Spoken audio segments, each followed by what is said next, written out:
Привет, друзья! Сейчас утренний обзор новостей Европы. В Германии опубликована новая неоднозначная статистика. Только в Тюрингии более 3000 человек живут в приютах для бездомных. Большинство это молодые люди и граждане других стран. И это лишь официальные данные, а реальная ситуация может быть заметно обширнее. В Европейском Союзе приходят новости из Норвегии. Крупные рыбные фермы открыли набор работников со всей Европы, даже без опыта. Зарплаты от 3000 евро звучат заманчиво, но есть нюансы, о которых стоит знать перед переездом. И это еще не все. В Германии снова обсуждают курс, который задает канцлер Фридрих Мерц. Авиабилеты дорожат, хотя с 2026 года налог на перелеты должен снизиться. Но нехватка самолетов и рост расходов пока перевешивают любые послабления. А еще Германия и ЕС получают новый сигнал из промышленности. Почти 2/3 предприятий уже перенесли часть производства в другие страны или планируют такие шаги.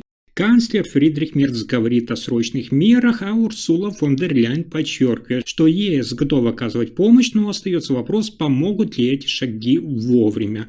На автомобильном рынке Германии заметный поворот. В BMW готовят смену руководства. Оливер Ципсе уходит, а Милан Неделькович должен вывести компанию на новый этап. И от этого, насколько быстро он справится, зависит не только курс BMW, но и позиция немецкого автопрома в Европе. Обо всех этих последних событиях Европы коротко расскажу буквально за несколько минут.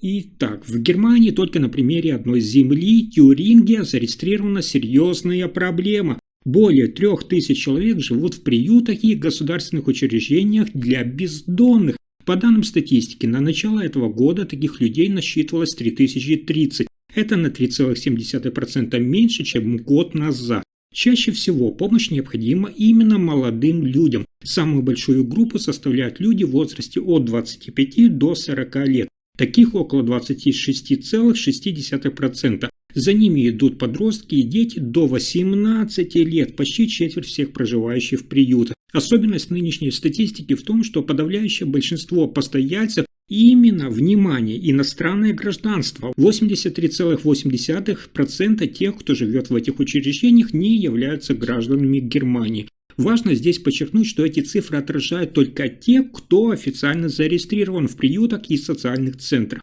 Люди, которые спят на улицах или живут, скажем так, в тени, то есть у знакомых, на съемах, в непостоянных условиях, в статистику не входят. Эта ситуация является серьезным напоминанием о том, что, несмотря на государственную помощь, проблема бездомности остается заметной. Многие из них – это молодые люди, среди которых есть мигранты. Это люди, оказавшиеся без крыши над головой, и они нуждаются не только в ночлеге, а в стабильности, социальной поддержке и шансах на нормальную жизнь. Следующая новость о возможности устроиться на работу. Норвегия объявила десятки вакансий на рыбных фермах, и эти работы доступны даже без опыта. Приглашают со всей Европы. Один из крупнейших мировых производителей лосося ищет людей на переработку и упаковку рыбы, контроль качества и другие базовые задачи. Главное условие, внимания, это базовое знание английского или норвежского. Зарплата впечатляет. При стандартной 36,5-часовой рабочей неделе месячный доход может превышать 3000 евро. К тому же есть и бонусы за смену, надбавки и возможность дешевого питания, поэтому все это делает предложение особенно привлекательным. Для многих это шанс начать, скажем так, с нуля, без стажа или специального образования, тем более, что работа не требует квалификации, а ценят именно готовность работать, соблюдать режим и выполнять задачи.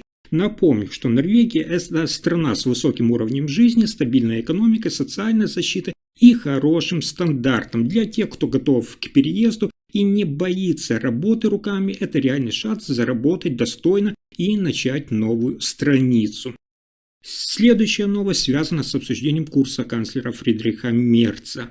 В Германии снова растут цены на авиабилеты, и это вызывает вопросы у пассажиров. Ведь с 2026 года правительство Германии снижает налог на авиаперевозки. А я напомню, что решение продвигал именно канцлер Фридрих Мерц, рассчитывая усилить конкурентоспособность национальных авиакомпаний и сделать перелеты доступнее. Но фактически динамика оказалась совершенно иной. Билеты продолжают дорожать. Эксперты объясняют это снижением налога, это лишь небольшая часть стоимости перелета, и оно практически не влияет на финальную цену. Главная причина подорожания – это общий дефицит самолетов. Авиакомпаниям просто не хватает бортов, спрос растет, и дефицит автоматически тянет цены вверх. К тому же, дорогая техподдержка флота, высокие затраты на персонал и растущие операционные расходы также повышают итоговую цену. Таким образом, Германия остается одной из наиболее затратных стран Европы для начала путешествий, и хотя канцлер Фридрих Мерц обещал поддержку авиаотрасли, пассажиры пока не чувствуют облегчения. Экономисты предупреждают, что даже, внимание, после снижения налога стоимость полетов в Германии может оставаться высокой еще долго.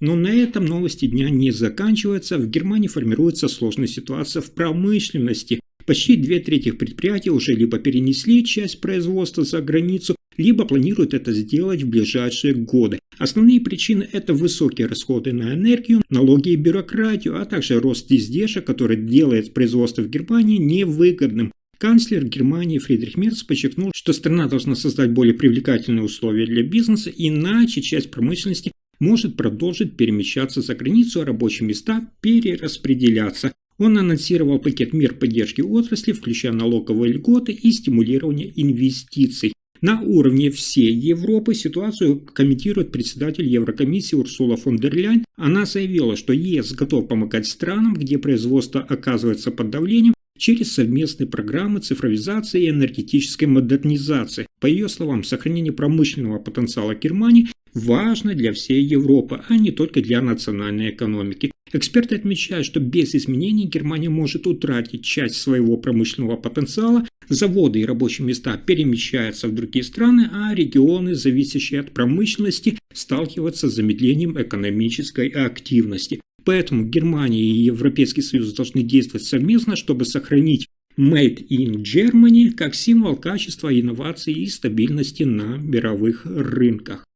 И это только начало. В автомобильном мире Германии крупная перестановка. Оливер Ципсе, который много лет руководил BMW, уступит пост генерального директора. С мая 2026 года новую эру в компании начнет Милан Неделькович. Это бывший руководитель производства, человек, прошедший путь в компании от самого низкого звена до высших управленцев. Ципсе уйдет 13 мая 2026 года после годового собрания акционеров. За время его руководства автопроизводитель BMW, напомню, пережил пандемию, глобальные кризисы и запустил проект «Новый класс», то есть платформу будущих электромобилей. Неделькович, которому 56 лет, работает в BMW с 1993 года, он отвечал за производство, имел опыт управления важнейшими заводами, и теперь на его плечах ответственность за ключевые заявленные преобразования от электрификации до сохранения лидирующих позиций на рынке. Что это значит для самой BMW и для всей автомобильной отрасли Германии и Европы?